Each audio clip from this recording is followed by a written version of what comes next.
Þá erum við komin í 8. lið. Það samgöngusamningar og það bæjarfulltrúi Hilda Jana Gísladóttir sem tekur til máls.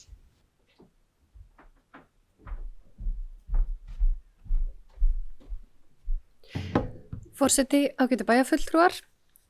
Samgöngur ein af aðal uppsprettum losunar gróðurhúsalofttegunda á Akureyri. En í umhverfis- og samgöngustefnu Akureyrarbæjar kemur fram að markmiðið sé að stuðla því að Akureyringar noti vistvæna og hagkvæma ferðamáta. Þá kemur einnig fram í stefnunni að efling fjölbreyttra vistvænna ferðamáta muni ekki aðeins hafa í för með sér ávinning fyrir umhverfið, heldur einnig fyrir efnahag og lýðheilsu, auk þess að stuðla að auknu umferðaröryggi og draga úr svifryksmengun. En á eftir að samþykkja aðgerðaáætlun með þessari stefnu en vonandi fer að líða því. Eitt af því þegar að við vorum að vinna umhverfis- og loftslagsstefnuna á liðnu kjörtímabili sem var rætt var möguleikin á því að taka upp samgöngustyrki eða samgöngusamninga. Þó nokkuð fyrirtæki, sveitarfélög og ríkisstofnanir hafa tekið upp samgöngusamninga við starfsfólk með það markmiði að stuðla vistvænni lífsstíl, bæta líðan og heilsu og draga úr mengun frá útblæstri, bæta kjör starfsfólks og hvetja starfsfólk til þess að ferðast til og frá vinnu með öðrum hætti en á einkabílnum. Samgöngusamningar geta tekið mið af skilyrðum skattsins samgöngugreiðslur en þær teljast ekki til skattskyldra hlunninda að uppfylltum ákveðnum skilyrðin. En skilyrðin eru meðal annars að undirritaður séu formlegur samningur milli launagreiðanda og launamanns nýtingu og almenningssamgöngum eða vistvænu ferðamáta vegna ferða til og frá vinnu og eða ferða í þágu launagreiðanda. En nýting slíkra ferðamáta þurfa til að mynda að nema 80% af heildarfjölda ferða en heimilt að veita hálfan samgöngustyrk ef starfsmaður ferðast með vistmannum hætti að minnsta kosti 40% tilfella. Varðandi skilyrði skattsins þá hámarks upphæð 10.000 krónur á mánuði en það að sjálfsögðu ýmsar útfærslur til varðandi samgöngusamninga og svo tala, lægri tala eða aðrar útfærslur koma vel til greina. Árið 2021 þá kom út leiðavísir að betri samgöngusamningi en í honum lögð áhersla á að það skipti máli hvernig samningar eru gerðir en það hafi það áhrif á það hversu vel þeir geti virkað. Ég til ákaflega mikilvægt að mannauður sviði gegni lykilhlutverki í því að huga að þeirri innleiðingu sem farið yrði í ef að samgöngusamningar yrði að veruleika en markmið ætti þetta að vera að starfsmenn nýti sér í auknum mæli vistvæna samgöngumáta og þetta sannarlega hægt að gera í einhverjum skrefum og það hægt að skoða ýmsar útfærslur, það hægt að vinna verkefnið í samstarfi við starfsfólk, það hægt að horfa til samgöngusamninga happdrættis, það hægt að skoða sumarsamninga, samakstur og ýmsar fjölbreyttar útfærslur til. En að minnstakosti þá hef ég þá trú að við ættum að taka þá afstöðu við okkur langið til þess að koma þessum samgöngusamningum af stað og að á næsta árinu 2024 og til þess að það geti verið vel undirbúið og fá mannauðsviði sérstaklega til þess að leggja hönd á plóg við að undirbúa eitthvað svona útgáfu sem getur gagna sem allra best að þá væri að mínu viti mikilvægt að fá þau að borðinu en einnig þetta fjársýslusvið því að það skiptir máli að sjálfsögðu hvað hlutinni kosta og mér finnst skipta máli að fá kannski svona small, medium og large útgáfuna fram eða hvernig hægt væri að innleiða slíkt í einhverjum skrefum. En eins og ég segi, mikilvægast öllu í mínum huga að samgöngusamningar ef að yrðu gætu haft mikil og jákvæð áhrif og við höfum séð fjölmörg dæmi það og ég held að nærtækast sé kannski að minnsta kosti fyrir mig svona sem bæjarbúa. Ég held að við flest tökum bara hreinlega eftir því að hvað hefur mikið breyst hjá Norðurorku eftir að þá voru teknir upp samgöngusamningar þar. Það er næstu áberandi að sjá starfsfólki þar hvernig þau nýta aðra samgöngumáta en einkabílinn sem ég held að sé til fyrirmyndar. En við langar að leggja fram tillögu í þessum efnum, hún svona hljóðandi. Bæjarstjórn Akureyrarbæjar hefur áhuga á því að taka fyrstu skrefin innleiðingu samgöngusamninga við starfsmenn sveitarfélagsins á árinu 2024 með það markmið að stuðla vistvænni lífsstíl, bæta líðan og hvetja til þess að starfsfólk ferðist til og frá vinnu með öðrum hætti en á einkabílnum. Samgöngusamningarnir verði hluti af aðgerðaráætlun umhverfis- og loftslagsstefnu sem nú þegar í vinnslu. Mannauðs- og fjársýslusviði er falið að leggja fram tillögur að sviðsmyndum við innleiðingu samgöngusamninga og kostnaði við þá. Bæjarstjórn taki að lokum afstöðu til þess hvaða sviðsmynd henti og gert verði ráð fyrir kostnaðinu við gerð fjárhagsáætlunar árið 2024. Og ég bara legg þetta fram og vonandi ég bara giska á að þetta sé eitthvað sem að vilja er til þess að gera og ef að vel tekst til með til dæmis mælingum, því ég myndi gjarnan vilja sjá mælanlegan árangur á þessu verkefni, hvað eru margir að nýta vistvæna samgöngumáta í dag og hvaða áhrif hefði slíki samningar, að þá held ég að við gætum sem stærsti vinnuveitandi sveitarfélagsins haft gríðarlega mikil áhrif með þessum hætti, jákvæð áhrif á umhverfið, jákvæð áhrif fyrir starfsfólk og ég held þetta sé alveg svona vinn dæmi. Takk fyrir. Þakkum bæjarfulltrúa Hildifunni Gísladóttur fyrir orðið laust. Bæjarfulltrúa Gunnar M. Gunnarsson tekur til máls.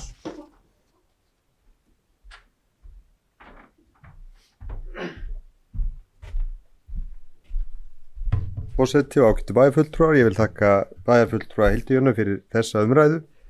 Ég var nú sjálfur starfsmaður hjá stórum vinnustað sem tók upp þessa samgöngusamninga.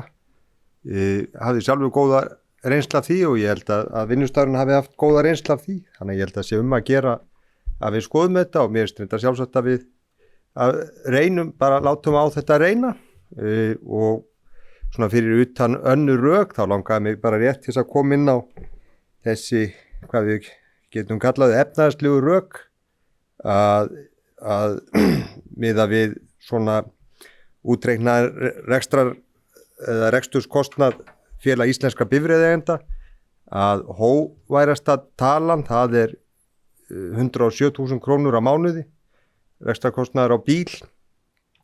Þannig að ef að við getum ýtt fjölskyldum í þá átt að eiga einn bíl í staðin fyrir 2 eða engan bíl í staðin fyrir einn bíl að þá erum við að kaupa okkur dágóða launahækkun til starfsmann okkar. Bara svona rétt til að setja það í það samhengi. Þannig að ég held að það sé líka svona upp á auðvitað heilbrigði starfsmanna sem koma hérna annarkvort gangandi eða hjólandi en öðrum hætti eða og svo bara starfsánægja af því að launin eru að nýtast betur í eitthvað annað en bílæg ef að við náum að færa okkur í þá átt. Þannig að ég bara eins og ég stið þetta. Takk fyrir. Þakkum bæjarfulltrúa Gunnar M. Gunnarsson fyrir orðið laust. Bæjarfulltrúa Janna Salmi Ingibjörg Jónsdóttir, gjörðu svo vel.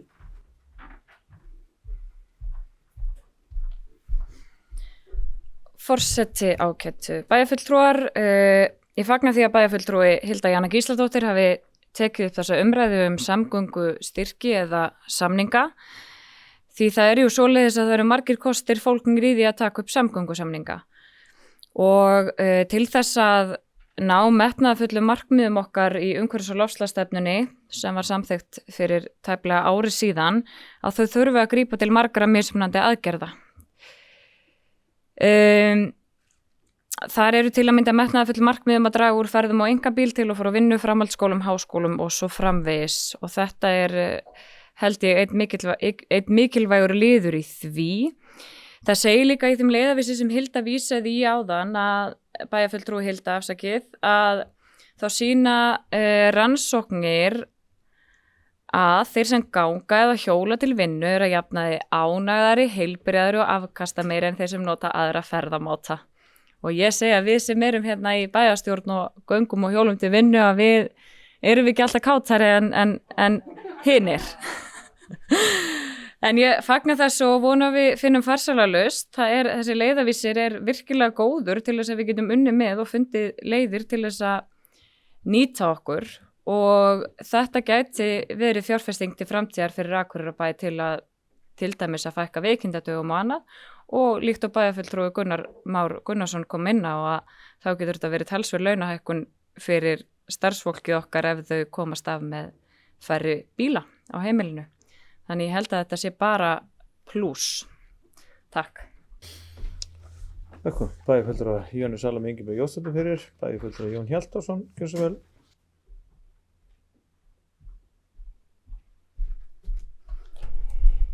Forseti bæjarfulltrúar, mér dettur allt stundum í hug þegar ég geng til vinnu því að var nú minnst á gleði og ánægju og heilbrigði að þá kemur það fyrir, það flögrar að mér að það væri líklega mér hollara að keyra til vinnu reykjandi kamel með allar rúður uppi, frekar en að ganga.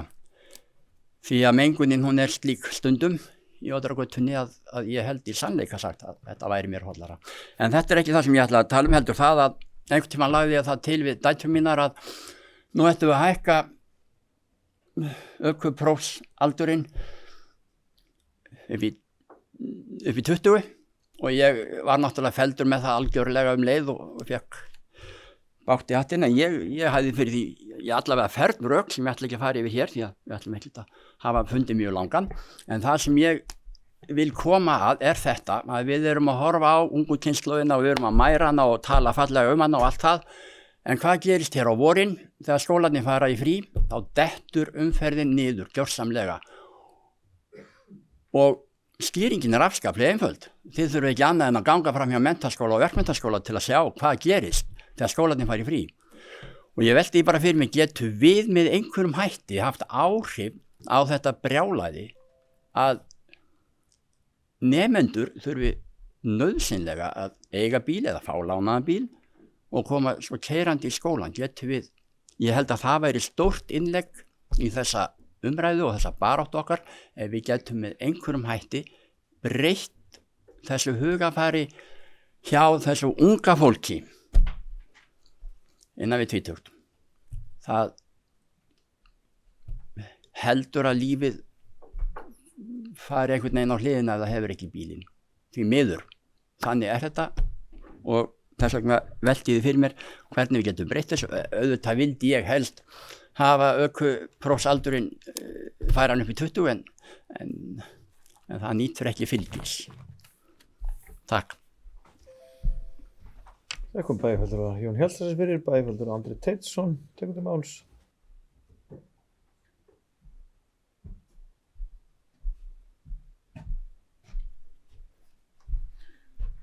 Forseti ágætu bæjarfulltrúar, ég vil þakka bæjarfulltrúa Hildu Jönu fyrir vekja máls á þessu og hefja umræðuna og öðrum sem hafa tekið til máls. Það var minnst á umhverfis- og loftslagsstefnu bæjarins og aðgerðar áætlun. Hún var einmitt til umræðu í umhverfis- og mannvirkjaráði í morgun og góð umræða og vil ég segja mikill einhugur að fara að einhenda okkur í margar aðgerðir sem að þar eru í bígerð. En mér langar að rifja hérna aðeins upp að þegar umræða samgöngustyrki eða samninga kviknaði fyrst í Reykjavík fyrir svo sem 10-15 árum ef ég man rétt. Ég myndi velja að segja 7 ár en sennilega er það þá 15. Það er einhver tvöföldunar áhrif í því alltaf. Að þá snýrist þetta aðalega þrennt. Það er að segja heilsufar launþegans og að það væri hollara og betra fyrir hann að ganga eða hjóla heldur en að fara með bíl. Svo væri það gott fyrir hann sjálfan og í leiðinni gott fyrir vinnuveitandan, gera hann að betri starfsmanni með færri veikindadaga eins og var nefnt hérna áðan. Og svo í öðru lagi var umræðan að létta á umferðaræðum því að eins og þið þekkið í Reykjavík er mjög mikil umferð á morgnana á seinni partinn og allir að tróðast hver fyrir öðrum á leiðinni ýmist vestur eða austur. Og svo í þriðja lagi var umræðan þörf fyrir bílastæði á viðkomandi vinnustaði eða bæjar hluta eftir sem að yfirvöld í Reykjavík voru í umræðunni að þá voru þau að hugsa það sem einhvers konar heildstætt vandamál en ekki út frá einstökum vinnustöðum beinlínis. En svo seinna kom miklu sterkar inn umræðan að umhverfisvinkilinn, það er að segja minnka kolefnislosun og minnka svifryk og svo framvegis. Það er yngri umræða en náttúrulega kemur bara mjög sterk inn í þessar vangaveltur. Nú svo til viðbótar var það þessi merkilegi lærdómur á COVID að fólk í mörgum atvinnugreinum þarf alls ekki að fara á hverjum einasta degi á vinnustaðinn sinn. Og reglur skattsins varðandi samgöngustyrki hafa sennilega verið samdar upphaflega fyrir COVID og taka ekki tillit til þessa. En svo má þetta segja að þú þarft kannski engan styrk til að ferðast ekki í vinnuna. En ég myndi vilja hvetja til að við hefðum fjarvinnuna með í umræðunni hjá okkur, með í jöfnunni og reyndum að hvetja til hennar hjá þeim stéttum þar sem að hún hentar að sjálfsögum. Og það er auðvitað ekki í öllum greinum og sérstaklega ekki í þessum kennslu og umönnunar störfum. Ég styð það að við skoðum þennan möguleika, taka upp samgöngusamninga og tímasetningin er ágætt núna því að við erum að fara að hefja undirbúninga fjárhagsáætlun 2024 og bara ekki ráðnema í tíma sér tekið. Takk. Kom bæjarfulltrúi og Andra Steinn fyrir, orðið laust. Bæjarfulltrúi Janna Salome Ingibjörg Jónsdóttir, ekki svo vel. Forseti ágætu bæjarfulltrúar, bara örsnögt til að svara bæjarfulltrúa Jóni Hjaltasyni hvernig við breytum viðhorfi unga fólksins til bílegnar. Það er auðvitað með því að vera góðar fyrirmyndir og með því að allir líti eigin barm og taki ákvarðanir það að nota bílinn sinn sjaldnar, hvort sem þeir fái aukalega greitt fyrir það eða ekki. Það kom bæjarfulltrúi Janna Salome Ingibjörg Jónsdóttir fyrir, orðið laust. Ekki fleiri passi hljóðs. Þá ber ég til atkvæða tillögu Hildu Jönu Gísladóttur, bæjarfulltrúa. Tillagan hljómar svona: Bæjarstjórn Akureyrarbæjar hefur áhuga að taka fyrstu skrefin við innleiðingu samgöngusamninga við starfsmenn sveitarfélagsins árinu 2024 með það að markmiði að stuðla vistvænni lífstíl, bæta líðan og hvetja til þess að starfsfólk ferðist til og frá vinnu með öðrum hætti en á einkabílum. Samgöngusamninga verður hluti af aðgerðaáætlun umhverfis- og loftslagsstefnu sem nú þegar er í vinnslu. Mannauðs- og fjársýslu sviði er falið að leggja fram tillögur að sviðsmyndum innleiðingu samgöngusamninga og kostnaði við þá. Bæjarstjórn taki að lokum afstöðu til þess hvaða sviðsmynd henti og gerði ráð fyrir kostnaðinum við gerð fjárhagsáætlunar árið 2024. Þau sem að samþykkja rétt hönd. Það er samþykkt samhljóða með 11 atkvæðum.